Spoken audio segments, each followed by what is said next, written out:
Assalamualaikum warahmatullahi wabarakatuh. Di sini saya akan membahas tentang kegagalan sistematik industri asuransi Indonesia dari Jiwasraya hingga Wana Arta Life, sikap masyarakat, perusahaan asuransi, dan pemerintahan OJK. Baik, kita lanjut. Latar belakang.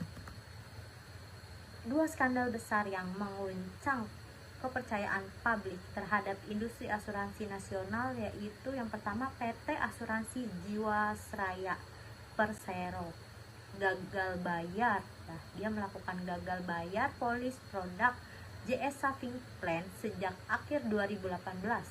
Kerugian negara diperkirakan mencapai 16,8 triliun akibat rekayasa laporan keuangan atau yang biasa disebut dengan window dressing dan investasi saham beresiko tinggi. Yang kedua ada Wana Arta Life.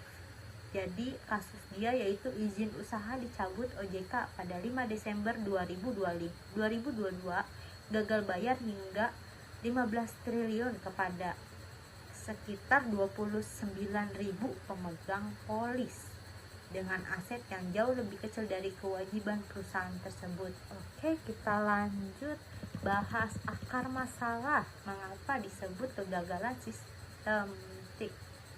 Jadi ada 4 ya. Yang pertama, tata kelola yang lemah. Yang kedua, investasi beresiko tinggi. Ketiga, manipulasi laporan keuangan. Dan keempat, minimnya pengawasan OJK. Jadi seperti itu. Kita lanjut, sikap masyarakat sebagai konsumen. Bagaimana seharusnya calon nasabah dan pemegang polis bersikap? Yang pertama, cermat sebelum membeli polis. Maksud dari cermat sebelum membeli polis itu apa? Jadi memahami produk asuransi secara menyeluruh, terutama produk berbalut investasi, unit link, saving plan yang mengandung resiko pasar, bukan hanya tergiur imbal hasil tinggi. Yang kedua, verifikasi legalitas perusahaan itu sangat penting.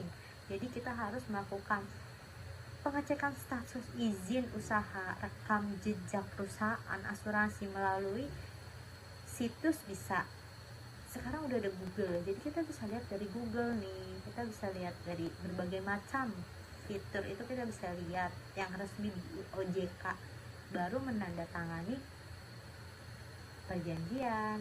Yang ketiga, aktif mengawal hak sebagai konsumen.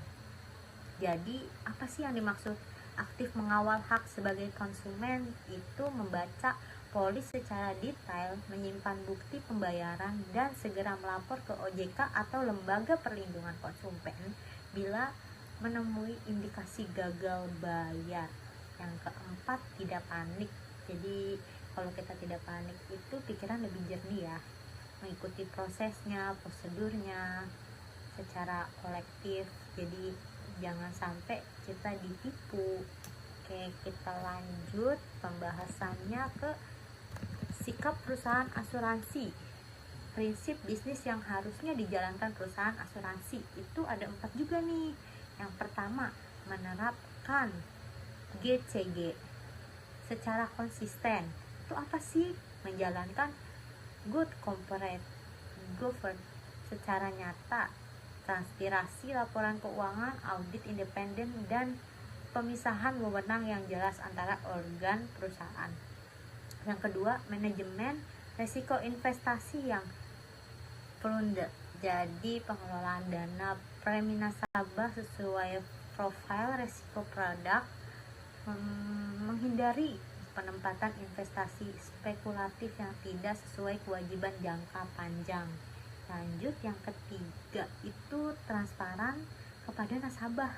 Jadi itu memberikan informasi resiko produk secara jujur, tidak menjanjikan imbalan yang tidak realistis demi mengejar pertumbuhan premi.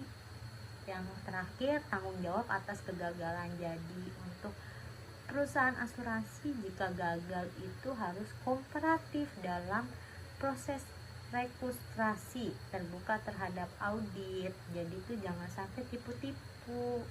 Kita lanjut, sikap pemerintah sebagai OJK.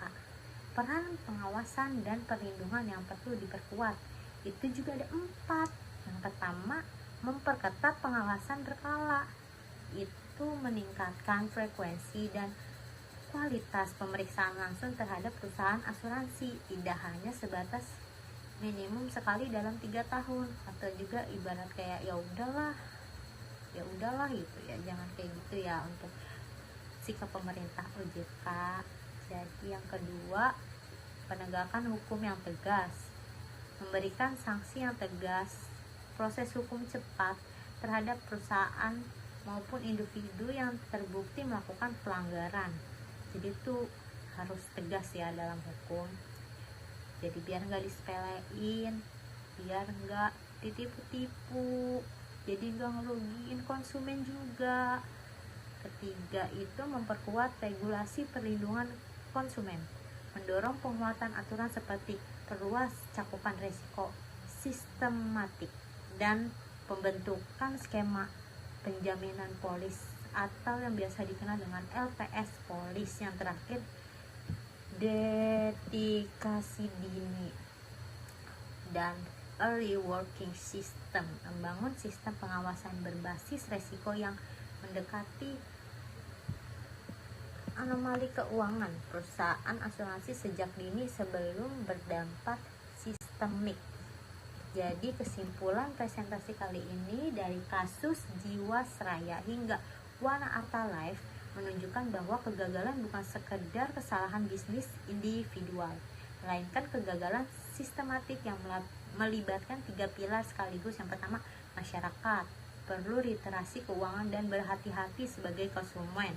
Seperti yang sebelumnya saya jelaskan, harus detail ya, buat surat izinnya itu kayak gimana, harus dibaca-baca dulu, harus dicari tahu, harus di research ya kan.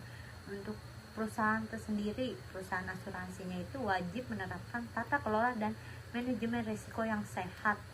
Jangan lupa untuk transparan kepada konsumen. Dan terakhir, pemerintah atau OJK harus memperkuat pengawasan perlindungan konsumen dan juga harus tegas ya.